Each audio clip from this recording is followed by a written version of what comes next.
Alright, what is going on, guys? So hopefully you guys don't mind these types of videos, because if you've been watching or following me like on Instagram and YouTube Shorts, we've been doing the series where we're trying to find Gear 5 Luffy. But while I've been trying to find Gear 5 Luffy from Awakening of the New Era, I've also been trying to build a deck. If you watched my unboxing, which you guys can watch, I'll put it in the comment section below. I've been trying to build a Luffy deck. At first I was trying to build a purple Luffy deck, which I am doing, but now I actually built a somewhat competitive meta deck that was recommended to me by the One Piece TCG website that Bandai had, and I thought I'd share it with you guys because I finished building it thanks to my friends over at Kinfold, Lewis and Eric and Sophia for helping me learn the game, and they also helped me collect some of the cards that I needed. I traded in some really good cards for the ones that I needed, and I also got some really good cards because they really wanted to help me out and to learn. Hopefully you guys don't mind this journey that I'm taking you guys, because this is a weird, interesting journey that I've never been interested in TCG besides collecting, but this time I might enter some local tournaments here just to see how well I do, at least with this deck. But at the same time, I'm building a secondary deck just in case. Well, I'm building like two other decks, which is the blue-black Sakazuki deck and the purple Luffy deck as well. First, I wanted to show you guys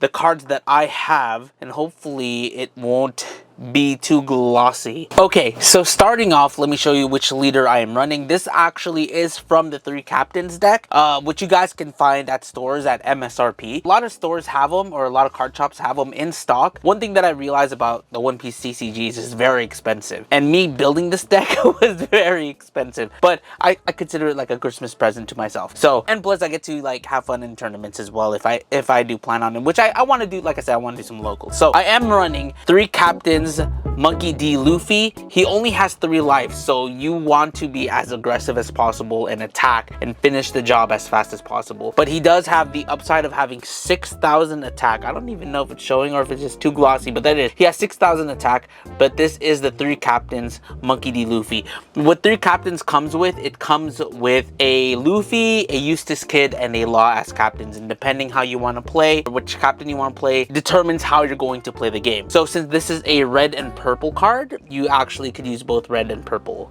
cards as well. So it's a double color pack. Let's start off with the type of Dawn cards I plan on using, which is this one. Thanks to Eric for helping me collect these, but I have all 10 of these. So I have 10 of the Luffy punching Kaido. Now, these Dawn cards were not too expensive if I was to buy them at the shop individually, but at least you can. I traded in some cards for this, or a card for this, as well as another card, which I will show you guys. But that is the Dawn that I'm using. I have 10 of these, which is really cool. I want to collect all of the Dawn too, because it looks so cool, but there are some Dawn cards that are like $100. It's like, ah, hell nah. Now, let's go with some of the event cards that I have. If you guys want to build this deck too, I'll put it in the link in the description below. I only changed it up about 2 cards because some cards were harder to find. One event card, I have 4 Radical Beams. These cards came in clutch when I was practicing and I was playing with Kinfold, so this helped me out a ton. Next, a card that was really hard to get. I was only able to find 2. It recommended 4 on the One Piece website, but I got 2 and I replaced the other 2 with another one, which is Thunder Bagua. Now, I haven't had a chance to properly use this because I've been using Radical Beam most of the time, but the funny thing about this is I asked for Thunder Bagua, which is this, at the card shop, but I guess purple one is harder to find. They thought I meant the yellow Thunder Bagua, so they gave me yellow Thunder Bagua, but I needed purple, and I can't use yellow in this deck. Nonetheless, the purple Thunder Bagua says your leader of or one of your character gains 4,000 during this battle. Then if you have 2 or less life cards, add 1 Dawn card from your Dawn deck and rest it, which is really good. And this is 2 cost and it gives you 4,000, whereas Radical Beam is 1 cost and it gives you 2,000, but if you have 2 or less, your leader gets 2,000. So this is a really, really good card. I could see why this was like pretty pricey. Radical Beam was pretty pricey, but with Thunder Bagua, there's also a trigger card as well, which is nice. One thing that I learned is that purple is a lot of flipping. That's why purple deck is it was a little bit different to learn versus red, which is the first thing I learned, which is hyper aggressive. But this set I'm running is both red and purple, but most of my cards are purple. The other 2 Thunder Bagua that I didn't get, I replaced it with Gum Gum Jet Gatling, which was recommended as a good replacement. It's also a counter card and a trigger card. You may trash 1 card from your hand. Up to 1 of your leader or character cards gains 3,000 plus. So this is a really, really clutch counter card, and it's 0 cost. So you just have to trash 1 card from your hand and you immediately get 3,000 on your captain. The next event card that I have 4 of when you're at sea, you fight against pirates. A lot of my event cards are holographic except Radical Beam. This is also a trigger card and it's a main, so you just play it and then you're able to look up 3 cards from the top of your deck and put it in your hand, but you have to show what card you get. It's either from Straw Hat, Kid Pirates, or Heart Pirates. One thing really cool about this, since it doesn't specify characters specifically, you can also pull an event. So one thing that I did that helped me out when I pulled this is I was able to pull Radical Beam, and Radical Beam is a Straw Hat Crew card, and it's that play saved me and I actually was able to win that round, so super cool. And then next is Punk Vice. The thing with Punk Vice, it's really good early game, but end game it becomes like a trash card. It's like pretty much useless unless you pull like Gear 5 Luffy, which Gear 5 Luffy is in this deck. It's pretty much rest one of your opponent's characters with a cost of 2 or less and add up to 1 Dawn card. So you can take out one of their early character plays, but there is a trigger effect where you can add 1 Dawn card from your Dawn deck and set it as active. So this is really nice in terms if you have it in your life. So I have 4 of those. They come in handy either when you pull like Gear 5 Luffy from your hand or if early game. So really nice card, or if it's in your life. I know I'm talking a lot. All right, let's go with like the lower level cards. I have 4 Namis for motivation. Okay. It's very similar to the event card when you're at sea, you fight pirates, but this is specifically you draw a Straw Hat. For Usohachi or Usopp from Wano. For Zorojuro. And I traded one of these Zoros for a specific card, which I will show you guys later, but I do have 4 Zoros. I'm using 2 Trafalgar Law, which is from 3 Captains. I believe this one is from 3 Captains. This card is very clutch, especially early game, and it's also a blocker card, so I love that card. Frankie. Now, the weird thing about Frankie is that I've never had the chance to play Frankie yet. I've only played this a little bit, but Frankie, I just use him for counter because he's plus 2,000, so he's always in my hand, so I always save him. And then I have 4 Sanjis as well, which is at the cost of 6. So those are the cards that I'm running. Now let's go for the high Dawn cards, which it takes a lot of energy. First we have Eustace Kid. I have 4 Eustace Kids. Very clutch, because what happens is on play or when you're attacking, so it's either or. So when you put him down, automatically Luffy, your captain, which is this, he has 6,000. On play, he automatically gets 7,000 till your next turn again, so he's a little bit stronger. Or if he's on the field and you're attacking, you can sacrifice 1 Dawn to give Luffy 7,000 until your next turn. So he's a really good late game, especially if you don't have a lot of life.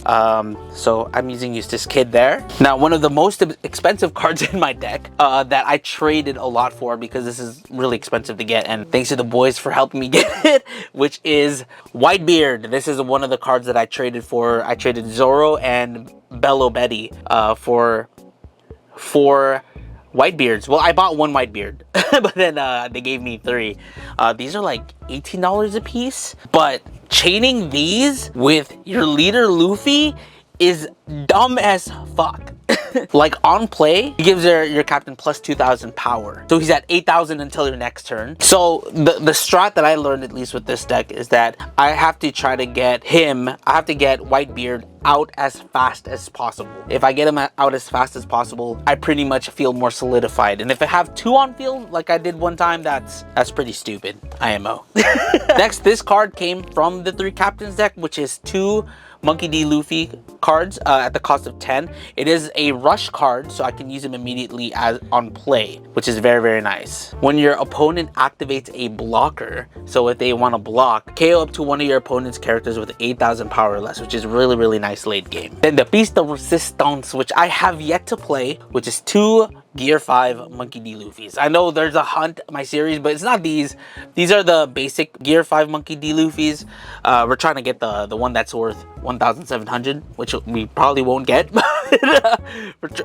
We're at least trying to get those, but I'm using 2 Monkey D. Luffys Gear 5 as like kind of like my clutch card outside of Whitebeard. What this does, it when I play it, automatically all of my Dawn cards go back to its Dawn deck. But then with Monkey D. Luffy, what I learned is that his effect is that if you have 0 Dawn on field, you can have one. You can get one Dawn from your Dawn deck into your field, and then if you, with the combination of Gear 5 Monkey D. Luffy, you could tap that one Dawn to get another Dawn back, so you have 2 Dawn. And on play, you get to have another turn again, so you can have 4 Dawn back immediately, except the one is tapped. So I have 2 of those, and that is my red purple Monkey D. Luffy deck. It's a lot. There's a lot to learn from this. I need more experience, and I want to try to probably do some locals just so I can get some experience and to understand more and more. I know this can't be the only deck I should be running. I have